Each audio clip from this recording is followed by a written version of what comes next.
अस्सलाम वालेकुम। मेरा नाम डॉक्टर फैसल रशीद ख़ान है। मैं कंसल्टेंट साइकियाट्रिस्ट हूँ। आज मैं आपसे एक बहुत ही संजीदा और हसास मसले के बारे में बात करना चाह रहा हूँ, और वो है ख़ुदकुशी यानी सुसाइड। दुनिया भर में हर साल 8 लाख लोग ख़ुदकुशी की वजह से अपनी जान खो बैठते हैं।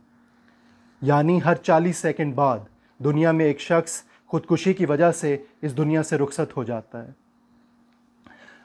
पाकिस्तान, जहाँ पे ख़ुदकुशी को हराम समझा जाता है मजहबी तौर पे, गैर कानूनी है कानूनी तौर पे, सज़ा मौजूद है इसके लिए, वहाँ पे हर साल 13,000 लोग अपनी जान खो बैठते हैं ख़ुदकुशी की वजह से।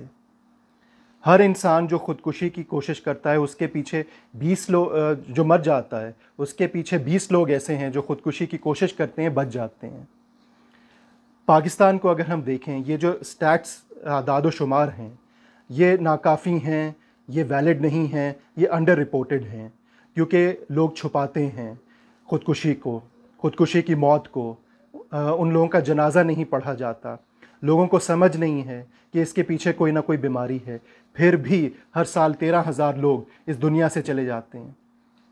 हर 1 घंटे बाद पाकिस्तान में एक शख्स ख़ुदकुशी की वजह से उसकी मौत वाक़ई हो जाती है। और कौन लोग हैं ये? 15 की उम्र से लेके 29 साल की उम्र तक ये जो लड़के हैं, लड़कियां हैं, इनमें सुसाइड, ख़ुदकुशी दूसरी बड़ी वजह है मौत की, रोड ट्रैफिक एक्सीडेंट्स के साथ। ये लड़के हैं, लड़कियां हैं जिन्होंने आगे चल के करियर्स बनाने हैं, इनके रिश्ते होने हैं, इन्होंने माँ बाप बनना है, इन्होंने मुल्क की तरक्की में अपना किरदार अदा करना है। कितनी बड़ी डिसेबिलिटी है, कितनी बड़ी नाइंसाफ़ी है। और वजह क्या होती है इसके पीछे? डिप्रेशन की बीमारी बहुत आम है। 90% लोगों में डिप्रेशन की बीमारी पहले से चल रही होती है, जो बढ़ती जाती है, और एक वक्त आता है जहाँ पे इंसान मायूसी की उस हद तक पहुँच जाता है, बेबसी के उस नहज पे पहुँच जाता है, जहाँ पे वो समझता है कि मेरी ज़िंदगी बेकार है, मैं मर जाऊँ, जीने से मौत बेहतर है। वो अपने बच्चों को, अपनी बीवी को गोली मार के ख़ुद को गोली मार लेता है। ये कहानी एक दिन में नहीं पैदा होती। जैसे टीवी पे दिखाया जाता है कि चाय देर से मिलने पे शौहर ने पहले घर वालों को गोली मार के ख़ुद को गोली मार ली।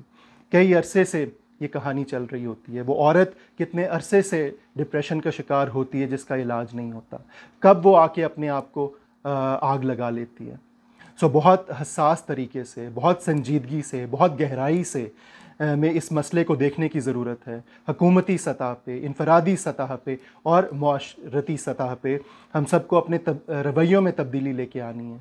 हमें कानून ऐसे बनाने हैं कि इन लोगों को इलाज मुहैया हो सके, एक सेफ़ एनवायरनमेंट में, एक महफूज एनवायरनमेंट में, और एक ऐसी एनवायरनमेंट में जहाँ पे इनको जज ना किया जाए, जहाँ पे इन पे कोई लेबल या धब्बा ना लगाया जाए।